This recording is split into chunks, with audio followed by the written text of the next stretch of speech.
నవరాత్రి 5వ రోజు మనం స్కందమాత దేవిని ఆరాధిస్తాం. త్రిపురాసురులను సంహరించిన తరువాత శివుడు గాఢ ధ్యానంలో లీనమయ్యాడు. ఆ సమయంలో దుర్మార్గుడు తారకాసురుడు బ్రహ్మ నుండి వరం పొంది శివుని కుమారుడే తనను సంహరించగలడు అని గర్వించాడు.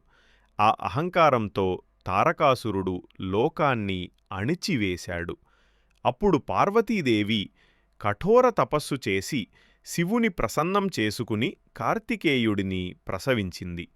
చిన్న వయసులోనే కార్తికేయుడు దేవసేనాధిపతిగా నియమించబడి తారకాసురుని సవాల్ చేశాడు. తన శివశక్తితో నిండిన శక్తి ఆయుధం తారకాసురుని ఛేదించి వెంటనే సంహరించింది. ఇలా లోకశాంతిని నెలకొల్పిన స్కందుడి తల్లి కావడం వల్ల పార్వతీదేవిని స్కందమాతగా ఆరాధిస్తాం.